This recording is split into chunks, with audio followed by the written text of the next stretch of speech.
Kahimtang sa panahon ng latest news. Diya sa linyang Pag-asa Mactan, pinagi ni Sir Joseph Morlas. Sir Joseph, mayong adlaw nga Domingo. Kung adlong Domingo sab, Sir Ariel, ug sa ato ang mga sukitig paminaw. Muna ito ang latest with the update. Ang ato ang gi-monitor nga si Bagyong Uwan, mas nikusog pa ni siya samtang sa kadagatan ug samtang usab nagpaduol diha sa may Catanduanes. Ug as latest na to na location, ang mata o sentro sa maong Typhoon Uwan nahimutang ni sa 195 kilometers silangan nga bahin sa may Virac, Catanduanes. Adunay hangin dul siyang sentro nga moabot og 175 kilometers per hour ug adunay pagkuso-kuso sa hangin nga dili malapas sa 215 kilometers per hour. Nagliuk ni pakasadpan amin ang kasadpan sa gipaspason nga 35 kilometers per hour. ug ang pinakataas na to nga wind signal nga giisa is diha sa may Luzon area, aning mga isla diha sa may Polillo Islands, eastern and central portion sa Camarines Norte, eastern portion sa Camarines Sur, Catanduanes ug eastern portion sa Albay. Signal number 3 ang bangbahin, no, especially diri sa may Eastern Visayas area ug diri sa Central Visayas nagpabilin ang signal number 1. Ang tibuok Bohol is naka-signal number 1. Yun man diri sa Sugbo, ang sugod diri sa may Adalaget o Badyan area pataas is naka-signal number 1. So, kining maong bagyo, lapad-lapad di hinungdan nga nagyapuntay wind signal number 1 na posibleng makasinati ta ug up to 60 kilometers per hour nga hangin dala sa maong bagyong si Uwan. Og sa ato ang latest nga forecast and isgutan nga bagyo, mas nakita na to na karong buntag is labing duol ni ya sa may Catanduanes area nga posible ni siyang mulabay o labing duol ani na area o wanto ko ang chance nga possible ang yang eyewall moigo diha sa may Catanduanes or mulanfall gid siya ayahang pinakasentro sa mata sa maong bagyo. O pagahuman diha sa may Catanduanes is laing landfall usab nga gipaabot diha sa may Aurora karong gabi o ugma na sayo sa buntag. O ang bagyong Uwan, padayon niyang intensification nga posibleng naglandfall ani mga areas sa Luzon, posibleng magdala sa pinakusog niya nga hangin o peak intensity. Ug after paglandfall diha sa may eastern section diha sa Luzon, iyan ang labangon ang mountainous terrain diha sa northern Luzon area, then makagawas diha sa may Lingayen Gulf or coastal waters diha sa Pangasinan or La Union sa Lunes sa buntag. Ug posible gyapon ni maabot ang super typhoon category sa dili pa mo landfall. Maong padayon pa niyang intensification na nalay 10 kilometers per hour nga kuwang ani nga maabot na niya ang super typhoon category. Ug tungod ning karong adlawng Domingo, pinakadul ni diri sa Visayas area. Nungdan na natay mga pag-ulan is naka-epekto na, especially Eastern Visayas area. Doon na tayo mga heavy rainfall warnings nga giisa karong adlaw. Ingon man diri sa Central Visayas area diha sa may northernmost portion sa Cebu, aduna na tayo yellow warning diha sa Bantayan Island, apil na ang Bantayan ug Midillian. Ang the rest of Central Visayas aduna na tayo mapaabot karon na tayo maka-experience ta og mga light to moderate to at times heavy na mga pagulan dala ni sa maong bagyo, yung mga pinisik ani maong bagyo or kaning outer rain bands aning bagyong si Uwan. Og karong adlaw is nakaisa gihapon pud ato ang gale warning diri sa Central Visayas, especially diha sa may amenan nga bahin sa northern Cebu area. Mong karong adlaw atong pong yabisuhan tong mga mananagat na dili sa mulawig ngarong panahon na tungod sa dagkong mga balod ug ato ang advice gihapon, especially nga medyo hangin-hangin tarong adlaw, labi na karong adlaw Domingo ato ang advice nga magstay indoors ug magbantay ta sa ato ang mga issue na mga bulletin.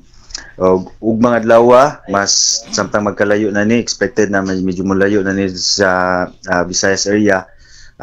Aduna tay mostly cloudy to cloudy skies ug nagapi mapaabot na mga passing ng mga lumalabay na mga pagulan o ato ang hangin ug mga adlaw mas mo hinay apan nagapi okasyon no pagkusog sa hangin ug okasyon nga pagkabaluron ong dili gihapon advisable no paglawig sa kadagatan o mga ini sea travels.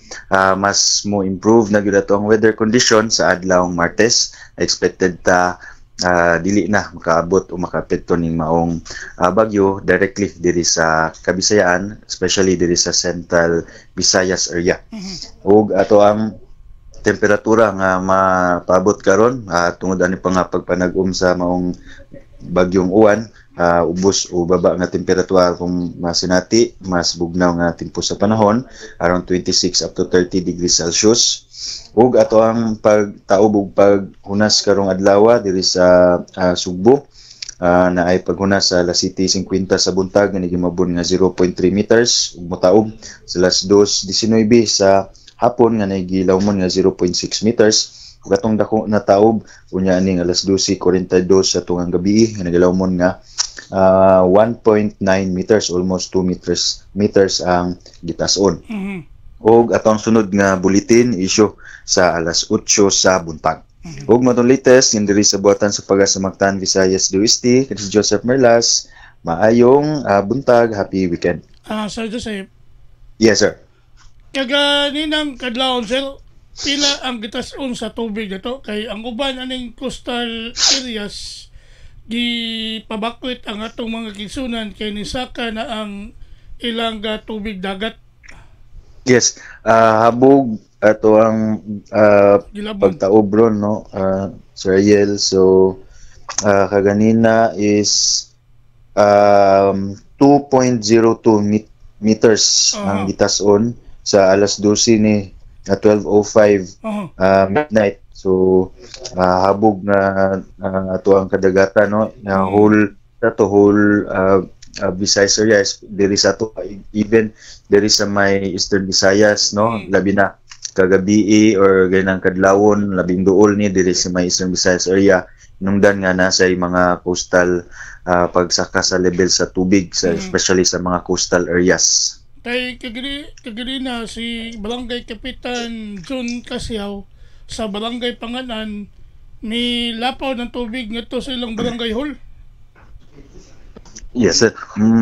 So sa punto no, especially na po tayo mga pagbalud-balud, kusog ang hampak sa tubig unya gisabayan usab aning high tide so dakong taob sa ganinang kadlawon. So expected yuta kanang mga low lying ug mga coastal areas posible yung maaptan aning mga kusog na tubig. Kay dili po sa Barangay Buaya sir o nahagamay rin sa tuwa nga gipabakwit pud ang pipila ka mga residente diya sa nisgutan nga barangay. Yes sir. So muna angay bantayan na no kay karong mga panahon na is nagkahabog ato ang high tide diya sa gabi pa unya napagitay bagyo. Kuya sa storm surge. Yes sir. Kuya sa storm surge. Even gani na feel na to diri sa Central Visayas, how much more no diri sa may kining duol gyud sa magian aning sentro sa maong bagyo. So kini si bagyong uwan wa pa ni siya makalandfall. Wala pa Sir Ariel. So karon if monitor ta sa ato ang satellite is duol na gyud siya diri sa may Catanduanes area no. So posible siyang mo pass close labing duol ni karong sa buntag or posible usab na mulanfall ni siya muigo ning iyang pinaka-sentro o iyang mata aning isla diha sa Catanduanes. So kaning sir pizza 12 adlong Miyerkules medyo wala na gini. Yes, karon is 9 karon is 9 no, so expected by 12 is fair weather condition mas mas improve ato ang weather condition. Kay so far wala na nakaepekto nato unya maintimpo na sa panahon nato masinati during that time. So dako di kalipay sa atong mga kwan, atong mga sa atong milagrosang patron ang Birhen sa Regla kay iyang pluvial posisyon. Yes. So so far nakita nato is wala inuntay other weather system nga makaapekto nato nya. Kita na sad nato wala man poy kusog nga hangin no by that time. So expecta na maintimpo sa panahon but still continuous monitoring gyapon ta sa Ariel labi na kay La Nina ron. Possible gyapon if nabay maporma sa dagat Pasipiko na mga cloud clusters o mga pagpanag-om in advance na nagyutay sa sunod na to na mga updates ato yun nang ipahibaw daan especially no sa umabot na kapistahan diri sa atoa. Kay kanang umabot nga Nobyembre 12 may primerong nobina niya, first nobina mas. Pagasugdan kini sa alas 7 sa buntag, doon ay ipahigayon nga pluvial position, manuka dito sa Cordoba, Roraport, padong na sa Molie, Osmeña. Yes, sir. So far nun si Ariel is karon mo labing duolin nato mo nang hangin-hangin pata, unya ugma is mas mo na mo kahinay but still nagyapon tayo occasionally pag kusog sa hangin, ingin man medyo baliron gihapon but Tuesday expecta bahin timpo sa panahon mas linaw na sa dato ang kahimtang sa hangin, ingin man kahimtang sa kadagatan nato hantod na sa mosunod na mga adlaw hinuon.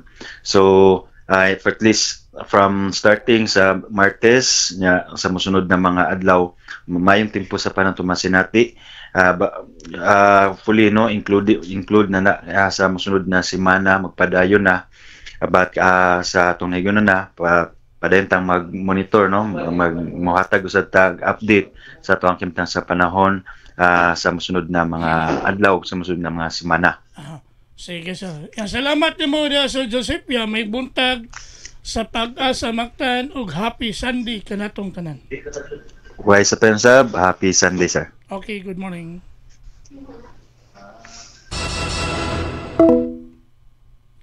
Inyo gadabate ang atong dagan sa kahimtang sa panahon ining adlaw nga Domingo pizza 9 bulan sa Nobyembre tuig 2025. Pilagi ni Sir Joseph Morlas ang atong weather specialist gikan sa Pag-asa Mactan nga naghatod sa atong dagan sa kahimtang sa panahon. Salamat kayo ni Sir Joseph Morlas ug mayong buntag sa Pag-asa Mactan. Sayo sa kabuntagon